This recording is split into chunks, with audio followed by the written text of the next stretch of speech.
In a world where justice often feels out of reach, Bryan Stevenson's relentless fight for fairness stands as a testament to the power of perseverance and compassion. Just Mercy, a gripping true story, unfolds the life-changing journey of one man's battle against an unjust system that disproportionately targets the marginalized. It all begins with Walter McMillian, a black man wrongfully convicted of murdering a white woman in Alabama, a case riddled with corruption, lies, and racism. As a young lawyer fresh out of Harvard, Bryan Stevenson takes on McMillian's case, despite overwhelming odds and a broken legal system stacked against them. What ensues is a powerful tale of courage, unwavering belief in justice, and the unwavering fight to right a monumental wrong. Bryan faces personal and professional challenges, but his commitment to Walter's innocence grows stronger with each step. Through Stevenson's relentless pursuit of truth, Just Mercy offers not just a story of redemption, but a clarion call to confront systemic injustice. As their paths intertwine, the battle for Walter's freedom becomes a fight for humanity, fairness, and the very essence of justice. This is not just one man's story, it's the story of all who are unjustly forgotten. Bryan Stevenson's story begins long before he became a household name for his work with the Equal Justice Initiative. Raised in a small town, Stevenson's early experiences shaped his strong sense of justice. After graduating from Harvard Law School, Stevenson could have easily chosen a lucrative career in corporate law, but his heart was drawn to the underprivileged and those suffering under the weight of systemic injustice. Inspired by the works of civil rights leaders, Stevenson made a bold decision to return to the South, where the scars of racial inequality still ran deep. He was determined to give a voice to those silenced by the very system that was supposed to protect them. With his legal expertise, Stevenson began working with death row inmates, particularly those who had been wrongly convicted or sentenced without a fair trial. His drive to make a difference intensified as he witnessed firsthand the profound inequality in the justice system. One case in particular would forever alter the course of his career, the case of Walter McMillian. But Stevenson's path was not an easy one. He faced relentless opposition, both from a deeply entrenched legal system and from a society that often chose to look the other way. Walter McMillian's case was nothing short of a travesty. In 1986, McMillian, a black man living in Monroeville, Alabama, was accused of murdering a white woman named Rhonda Morrison. The evidence against him was shockingly flimsy. No physical evidence, no eyewitnesses, and his whereabouts at the time of the murder were confirmed by multiple alibis. Yet McMillian was arrested and charged with capital murder. The prosecution relied heavily on a single fabricated testimony from a convicted felon who claimed to have seen McMillian at the scene of the crime. This false testimony, combined with deep-seated racial prejudice in a town still struggling with the effects of segregation, led to McMillian's conviction. Despite the overwhelming lack of evidence, McMillian was sentenced to death, and he was sent to Alabama's death row. What followed was a nightmare. McMillian, a man with no criminal history, found himself in a hellish environment, trapped in a legal system that seemed designed to keep him there. His case, rife with corruption, lies, and racism, highlighted the flaws in a broken system that often prioritizes speed and conviction over justice. McMillian's story wasn't just one of a wrongful conviction. It was a direct reflection of the systemic issues that plagued the justice system at the time, and still do today. Bryan Stevenson, after hearing about McMillian's case, knew that the fight for justice would be anything but easy. The deeper Stevenson dug into McMillan's case, the more he uncovered the corruption and prejudice that had fueled the conviction. Stevenson's relentless pursuit of the truth would soon set him on a path of confrontation with a system that was stubbornly resistant to change. The struggle for justice in Walter McMillan's case was nothing short of grueling. As Bryan Stevenson began his investigation, he quickly realized the depths of the injustice McMillan had suffered.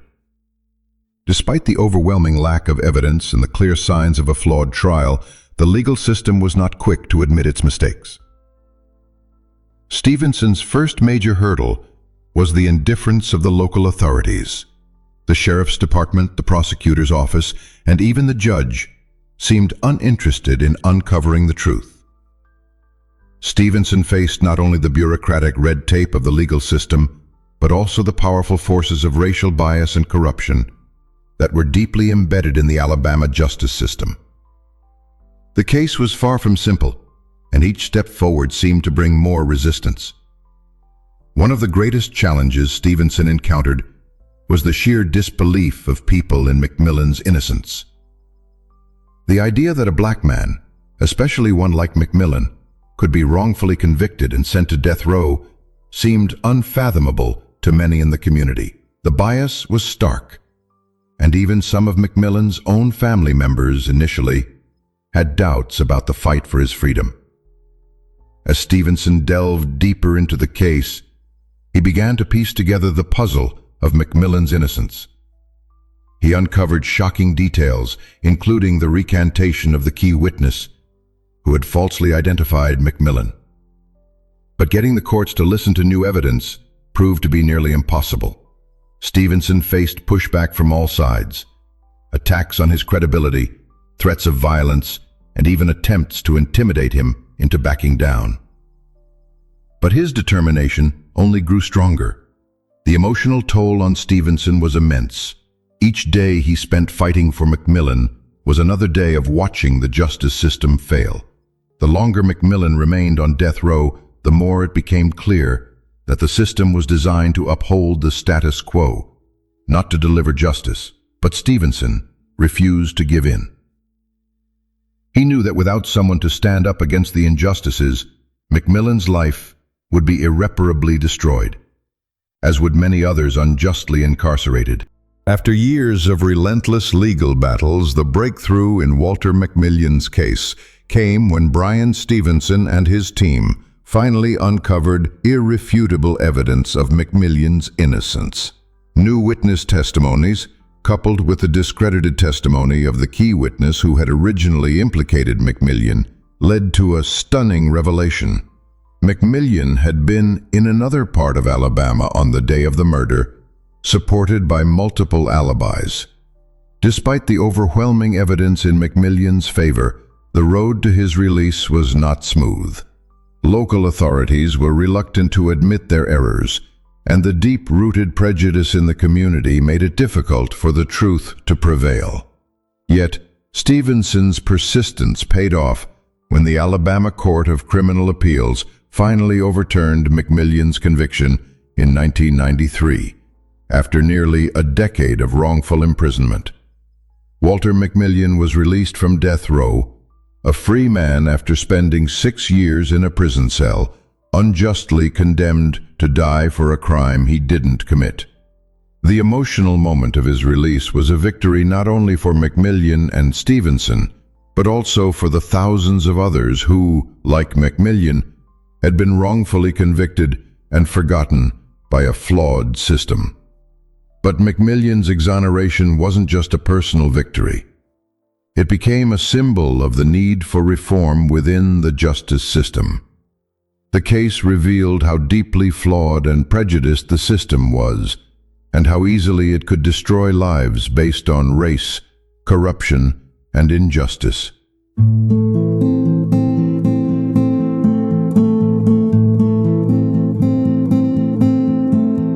Stevenson's work didn't stop with McMillan's release. It catalyzed a nationwide conversation about the need for criminal justice reform, particularly in the areas of racial inequality and wrongful convictions.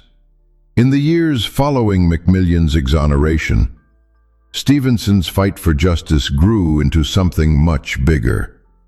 His work with the Equal Justice Initiative expanded, advocating for the abolition of the death penalty, the end of mass incarceration, and a system that treats people with fairness and dignity. McMillon's case became one of the defining moments in Stevenson's career, but it was far from the end of the road.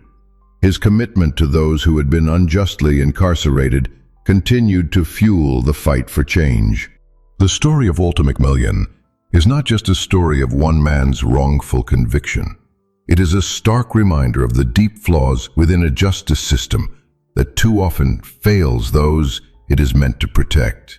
Bryan Stevenson's tireless work not only saved McMillon's life, but also highlighted the importance of standing up against systemic injustice, no matter how insurmountable the odds may seem. Through Just Mercy, we are reminded that justice isn't something that is guaranteed. It's something that must be fought for every single day. The work of Bryan Stevenson and the Equal Justice Initiative continues, pushing for a more equitable and just society where those wrongfully accused or mistreated are given a second chance. But the fight is far from over. Walter McMillon's freedom is a powerful testament to the possibility of redemption and the transformative power of mercy. His story calls us all to look deeper at the injustices happening in our own communities and to challenge the systems that perpetuate inequality. It's a call to confront the injustices that remain in our society and to ensure that no one is forgotten or left behind. If Just Mercy has inspired you to take action, consider supporting organizations like the Equal Justice Initiative or advocating for criminal justice reform in your own community. Just as Bryan Stevenson didn't give up on Walter, we must not give up on the fight for justice for all.